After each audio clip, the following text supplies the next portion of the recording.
अस्सलाम वालेकुम। आज हम बनाएंगे बहुत ही इजी रेसिपी। इंग्रेडिएंट्स हर वक्त ही तकरीबन ये घर में मौजूद होते हैं और बहुत आसानी से बनती है, बहुत कम वक्त लेती है और इतनी मज़े की होती है कि घर वाले बार बार मांगेंगे, बल्कि आपको खुद दिल करेगा बार बार बनाने का। कुकिंग भी इसमें बहुत कम होती है, लुक भी इसका बहुत प्यारा आता है और इतनी ईजी पीजी रेसिपीज़ बहुत कम मिलती हैं नेट पे। चलिए अब तारीफ़ें तो बहुत कर ली मैंने, रेसिपी स्टार्ट करती हूँ। बिस्मिल्लाहिर्रहमानिर्रहीम।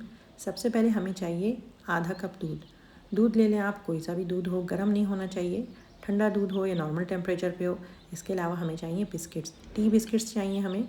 शेप कोई सी भी हो, मैरी बिस्किट भी चलेंगे, या फिर स्क्वायर शेप में हो तो आपकी डिश की लुक अच्छी आएगी, तो इसलिए आप स्क्वायर शेप के बिस्किट यूज़ कर सकते हैं। बिस्किट को भिगोते जाइए और फ़ौरन निकालते जाइए, इससे पहले कि वो टूट जाएँ, और ट्रे में सेट करते जाइए। डिश अपनी मर्ज़ी की लिएगा, जिस तरह की आपको चाहिए। अगर इस तरह की फ्लैट डिश लेंगे तो लुक ज़्यादा अच्छा आएगा और वो आसानी से फिर आप निकाल भी सकते हैं। एक बिस्किट की लेयर लगाने के बाद मैं दूसरी बिस्किट की लेयर लगा रही हूँ। उसी तरह से भिगो भिगो के मैं बिस्किट की दूसरी लेयर लगाऊंगी।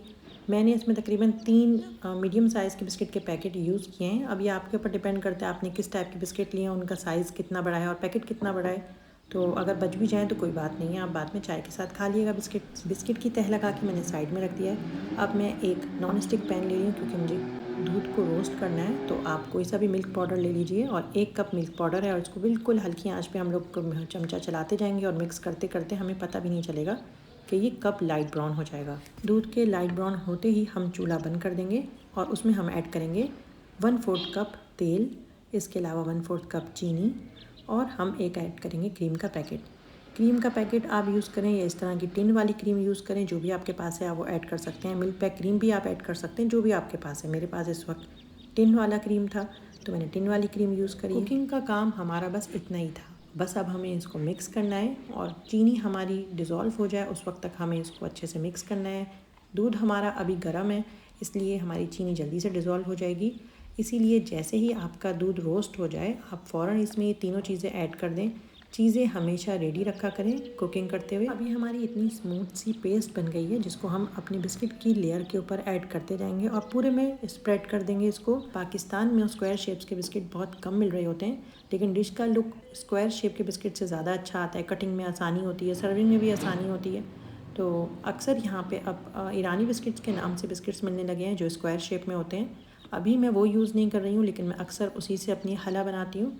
जी, इसको हला कहते हैं क्योंकि ये अरबिक डिश है और अरबिक में मीठी चीज़ों को जो डिश वगैरह बनती है उनको हला कहा जाता है। रोस्ट किए हुए पाउडर दूध की लेयर लगाने के बाद अब मैं दोबारा से उसी तरह से इसमें डिबो डिबो के बिस्किट लगाती जाऊँगी और दोबारा से 2 लेयर बिस्किट्स की लगाऊंगी। अगर आपके पास बिस्किट्स कम हैं और मीठा बनाने का दिल कर रहा है, मतलब हला बनाने का दिल कर रहा है, तो आप चाहें तो कम बिस्किट से भी बना सकते हैं, लेकिन 2 बिस्किट्स की लेयर लगाने से लुक ज़्यादा अच्छा आता है। थिक भी बनती है, जब हम इसको कटिंग करते हैं और सर्व करते हैं तो इसका लुक भी ज़्यादा अच्छा लग रहा होता है और बिस्किट्स की वजह से इसका टेस्ट काफ़ी उठता है।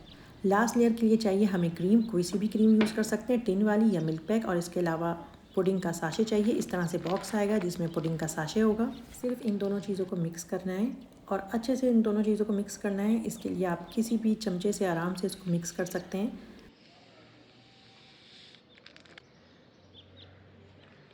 पुडिंग का साशे जो हमने यूज़ किया ये थोड़ा दानेदार होता है, तो इसको हम अच्छे से मिक्स करेंगे। इसके अलावा हमें इसमें कुछ भी ऐड करने की ज़रूरत नहीं है, ना ही हमें इसको पकाने की या कोई कुकिंग की ज़रूरत है। पुडिंग थोड़ी सी दानेदार होती है, लेकिन आप इसको मिक्स करेंगे तो ये फटाफट मिक्स हो जाएगी। और फिर हम इसको लास्ट लेयर के तौर पे हम इसको अपने बिस्किट्स के ऊपर इसकी लेयर लगा देंगे। लेयर लगाने के बाद आप चाहें तो मेरी तरह थोड़े से डिज़ाइन देना चाहें तो आप दे सकते हैं, नहीं तो कोई ज़रूरत नहीं है। आप इसके ऊपर जो चीज़ अपनी मर्ज़ी की आप चाहें स्प्रिंकल करें या डेकोरेट करें और इसको आप फ्रिज में रख दें। कैरामिल को थोड़ा सा टाइम चाहिए सिर्फ, ताकि लुक उसका अच्छा आ जाए। नहीं तो आप चाहें तो अभी भी इसको सर्व कर सकते हैं, लेकिन बेहतर यही है आप इसको 1 घंटा कम से कम फ्रिज में रख दें। मैंने इसमें गोल्डन फ्लेक्स लगाए हैं जो कराची में आराम से मिल जाते हैं, या सिल्वर कलर के भी मिल जाते हैं। इसके अलावा या सिर्फ आप कोको पाउडर इस पर स्प्रिंकल कर दें, या फिर आप कोई और चीज़ चाहें तो आप इसमें स्प्रिंकल कर सकते हैं। छोटे छोटे स्टार्स मिलते हैं, बहुत चीज़ें मिलती हैं। आप चाहें तो उसके बाद जो दिल करे इसको उसी तरह से सजाइए। ठंडा करिए और इसकी कटिंग करिए और इसको अच्छे से सर्व करिए। अगर आपने स्क्वायर बिस्किट लगाए हैं तो आपको कटिंग करने में आसानी होगी, क्योंकि आपको पता होगा कि ये पर पर्सन के हिसाब से एक एक बिस्किट को आप कट कर सकते हैं।